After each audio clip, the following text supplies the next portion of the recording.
You start eating clean. More vegetables, more whole foods, less junk. And then your stomach feels bigger, tighter, sometimes even painful. That feels backwards, right? Here's the twist. Bloating after clean eating often isn't your body rejecting healthy food. It's your gut reacting to change in volume, fiber type, fermentation, and even how fast you're eating. Clean foods can be more bulky, more fermentable, and more water-binding than the processed stuff you replaced. So if you went from a low-fiber, low-volume diet to big salads, beans, cruciferous veggies, and fruit, you basically changed the entire workload of your digestive system in a week. Your gut bacteria also shift. That can increase gas temporarily. And your intestines can hold more material, which feels like bloating, even if it's not fat at all. Let's break down the real mechanisms, the common clean eating traps, and the practical ways people reduce bloating without giving up the foods they actually want to eat. Moving to slide 2. First, a quick reality check. Bloating is a feeling, not a diagnosis. And it can come from different things that feel similar. One is gas. That's pressure from fermentation or swallowed air. Another is distension from volume. Your intestines are simply fuller, with food and fluid taking up space. Another is water shifts. Certain carbs pull water into the gut, and salt changes can alter water retention. And then there's sensitivity. Some people feel normal amounts of gas more intensely because the gut nerves are more reactive. This matters because the fix depends on which one you're dealing with. If it's mostly gas, we look at fermentable carbs, meal timing, and chewing. If it's mostly volume, we look at portion size, raw versus cooked, and spacing fiber across the day. If it's water shifts, we look at carb type, sodium consistency, and hydration. So as you listen, try to notice your pattern. Is it worse right after meals or later in the day?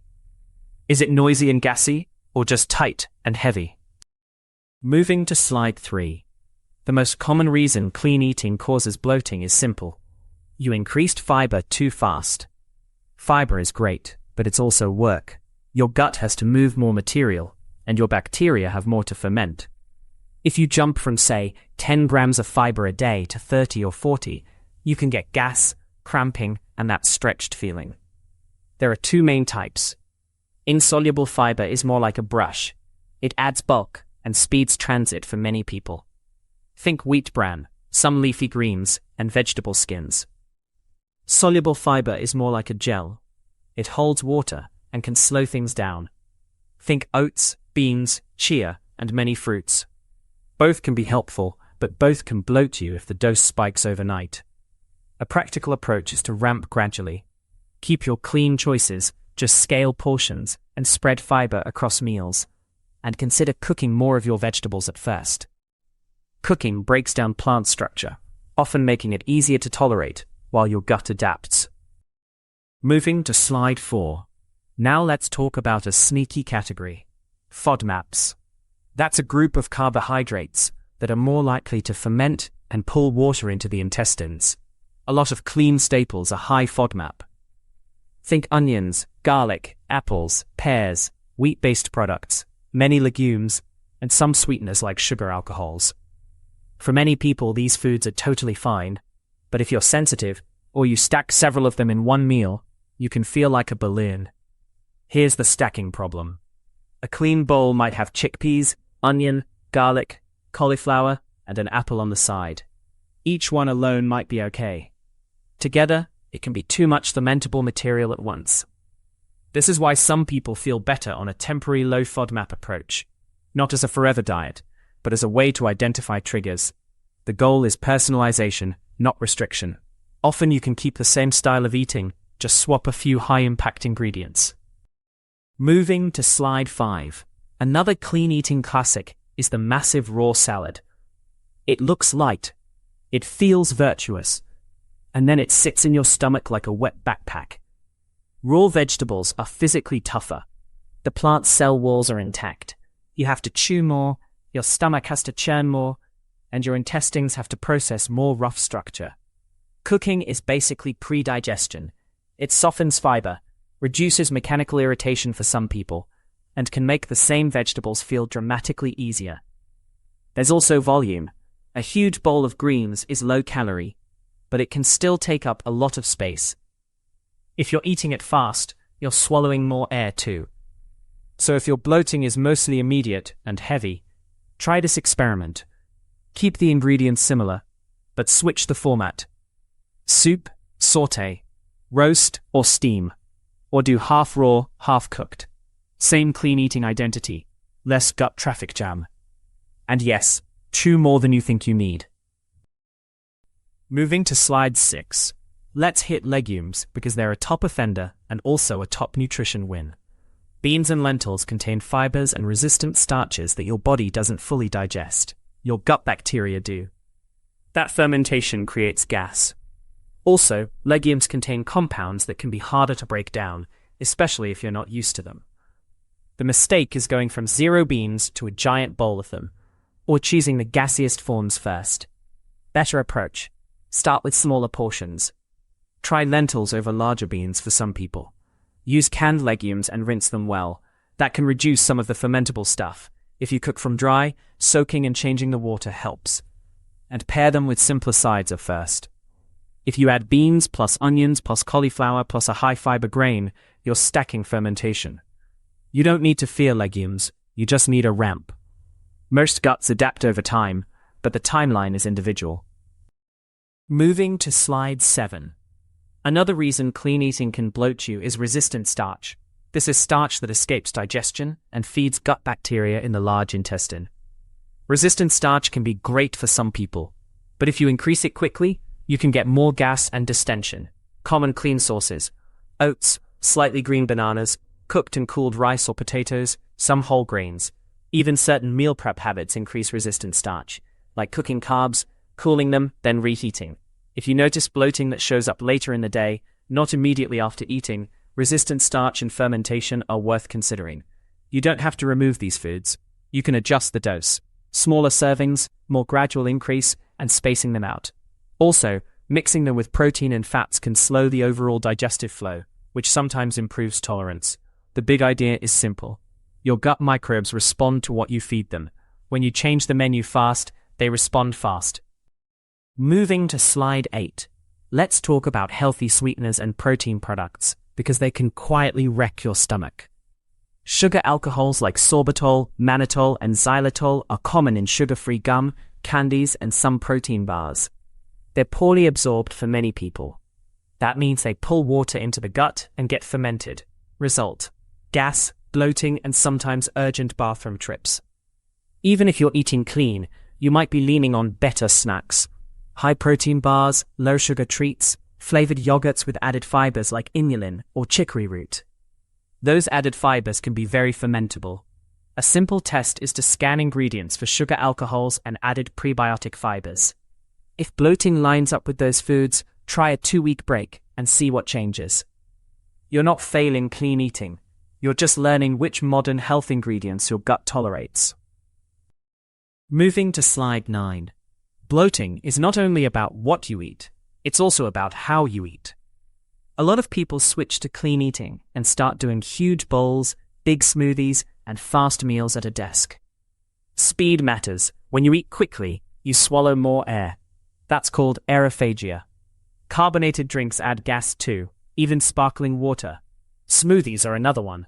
They feel gentle, but they can be a concentrated hit of fruit, fibers, and sometimes protein powders. And because you drink them fast, your brain gets less "I'm full" feedback. So you end up with more volume than you realize. Try a simple rule for 1 week. Sit down. No rushing.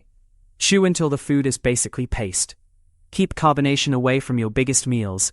And if you love smoothies, make them smaller and pair them with something you chew. It sounds almost too basic.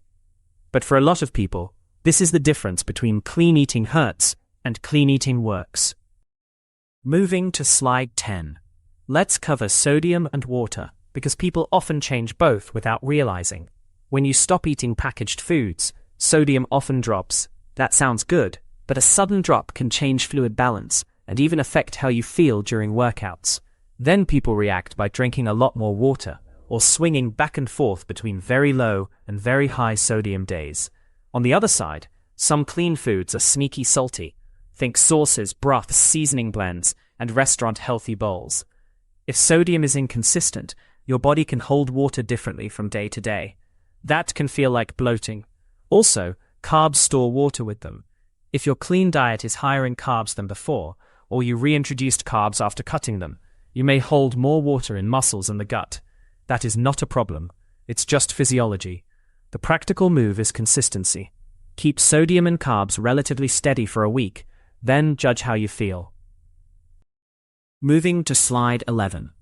Clean also often means more fat from nuts, seeds, avocado, and oils. That's not bad, but higher fat meals empty from the stomach more slowly. If your bloating feels like fullness that lingers for hours, and it's worse after a very fatty meal, slow gastric emptying might be part of it. A salad with olive oil, nuts, seeds, and avocado can be a heavy digestive project. Fat also changes how some people tolerate fiber. A huge fiber load plus a huge fat load can feel like the food just sits there. A simple adjustment is to balance. Keep the healthy fats, but don't stack all of them in one meal. Pick one main fat source, or reduce the portion of nuts and seeds if you're also doing legumes and raw vegetables, and watch nut flours and clean baking. Those can be dense and easy to overeat. The goal is comfort and consistency, not winning a purity contest with ingredients. Moving to slide 12, there's also a brain-gut angle. Stress changes digestion, and clean eating sometimes increases stress.